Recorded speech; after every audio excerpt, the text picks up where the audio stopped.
തീർച്ചയായിട്ടും നിങ്ങളോട് ഞാൻ കടപ്പെട്ടിരിക്കുന്നു. എന്തിനാ? വിഷാംശമില്ലാത്ത, മായമില്ലാത്ത, കലർപ്പില്ലാത്ത നല്ല സ്പൈസസ് നിങ്ങൾക്ക് തരാനായിട്ട് നിങ്ങൾ ഓരോരുത്തരോടും ഞാൻ കടപ്പെട്ടിരിക്കുന്നു. നിങ്ങൾക്ക് എന്നെ വിശ്വസിക്കാം. സാലി റോസിന്റെ പ്രിയപ്പെട്ട കൂട്ടുകാരെ, എനിക്ക് ഒന്നിട്ട് കാര്യം നിങ്ങളോട് ഞാൻ ഷെയർ ചെയ്തോട്ടെ. നമ്മുടെ ഈ സ്പൈസസുമായി ബന്ധപ്പെട്ട കാര്യത്തിലാണ്. ഇത് വാങ്ങിയ ഒരുപാട് പേര്, വാങ്ങാൻ ആഗ്രഹിച്ച ഒരുപാട് പേര് പറഞ്ഞു. അതുപോലെ കിട്ടിക്കഴിഞ്ഞപ്പോഴും ഒരു സെന്റൻസ് പറഞ്ഞു, ഞങ്ങൾക്ക് ആരാണെന്ന് അറിയത്തില്ല, പക്ഷേ വിശ്വാസം തോന്നി എന്ന് പറഞ്ഞു. അപ്പോൾ എനിക്ക് തോന്നി ഞാൻ ആരാണെന്ന് നിങ്ങളെ പരിചയപ്പെടുത്തേണ്ടത് ആവശ്യമാണെന്ന് എനിക്ക് തോന്നി. ആരാണെന്ന് പറയാഞ്ഞിട്ട് പോലും ഒരുപാട് പേര് വാങ്ങി. കാരണം എൻ്റെ ചാനലിൽ എന്നെ അറിയാവുന്ന ഒരുപാട് പേരുണ്ട്.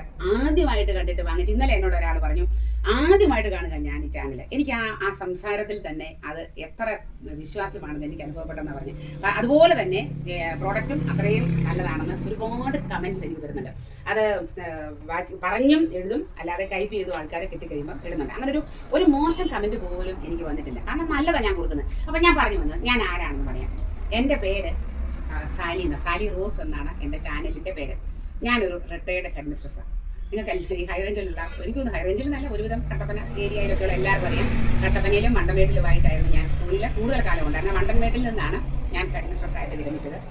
ഔദ്യോഗികമായ പേര് റോസമ്മ ജോസഫ് എന്നാണ്. അതുകൊണ്ടാണ് ചില പിള്ളേരൊക്കെ ഇടയ്ക്ക് റോസമ്മ ടീച്ചറേ എന്നൊരു വിളിയൊക്കെ വരും. നിങ്ങൾ കേട്ടില്ലേ? വീട്ടിലെ പേരാണ്. എൻ്റെ പേരാണ് സാലി.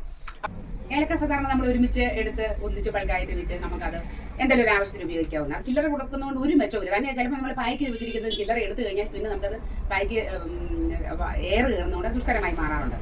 അപ്പം അങ്ങനെ ഇരിക്കുകയാണ് ഈ വിഷമില്ലാത്ത ഏലക്ക നമ്മൾ യഥാർത്ഥത്തിൽ പൂർണ്ണമായും വിഷമില്ലാത്ത ഏലക്ക കൃഷി ചെയ്ത് പരീക്ഷിച്ച് വിജയിപ്പിച്ചത് ഈ വർഷമാണ്.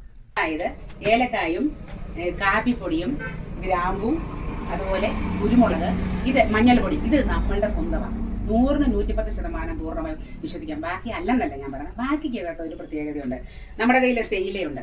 ഇത് നമ്മൾ ഫാക്ടറിയിൽ നിന്ന് നമ്മൾ മനസ്സിലാക്കി നേരിട്ടെടുക്കുന്ന. പക്ഷേ അതിൻ്റെ മറ്റു കാര്യങ്ങളിലേക്ക് കടന്നു പോകാൻ എനിക്കറിയത്തില്ല. അപ്പം തേയിലയുടെ 3-4 വെറൈറ്റി ഇനങ്ങളുണ്ട്. അതുപോലെ തന്നെ നമ്മുടെ പട്ടയൊക്കെ, ചുരുളൻ പട്ടയും ഈ നാടൻ പട്ടയൊക്കെ നമ്മൾ വരുത്തിയിട്ടുണ്ട്.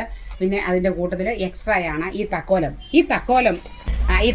അങ്ങനെ ഇത്രയും വെറൈറ്റികൾ വന്നിരിക്കുന്നത്. അതിൻ്റെ കൂട്ടത്തിൽ തേണ്ട മെയ്സ് ഫ്ലവർ, നമ്മുടെ ജാതിപത്രി കണ്ടോ. വില എത്രയെന്നറിയാവോ? കിലോ 3000 രൂപ. അത്യാവശ്യം വന്ന ഒരാൾ പറഞ്ഞതിൻ്റെ അര കിലോ വേണ്ടിയിട്ട് ഞങ്ങൾ 1 കിലോ മേടിച്ച് കഴിക്കുന്നത്. ഇപ്പം ചിലക്കത് 100 ഗ്രാമോ 50 ഗ്രാമോ ആയിട്ടൊക്കെ ചോദിക്കും. നമുക്ക് അതിൻ്റെ വീട്ടാവശ്യത്തിന് നമുക്ക് അതിൻ്റെയൊക്കെ ആവശ്യമേ ഉള്ളൂ. അപ്പം അങ്ങനെ എൻ്റെ സ്പൈസസ്, അതായത് ഞള്ളാനിയിൽ സ്പൈസസ് ഇത്രയും വളർത്തിയത് നിങ്ങൾ ഓരോരുത്തരും, നിങ്ങൾ എന്നിൽ അർപ്പിച്ച വിശ്വാസം. അപ്പോൾ തീർച്ചയായിട്ടും നിങ്ങളോട് ഞാൻ കടപ്പെട്ടിരിക്കുന്നു. എന്തിനാ? വിഷാംശമില്ലാത്ത, മായമില്ലാത്ത, കലർപ്പില്ലാത്ത നല്ല സ്പൈസസ് നിങ്ങൾക്ക് തരാനായിട്ട് നിങ്ങൾ ഓരോരുത്തരോടും ഞാൻ കടപ്പെട്ടിരിക്കുന്നു. നിങ്ങൾക്ക് എന്നെ വിശ്വസിക്കാം.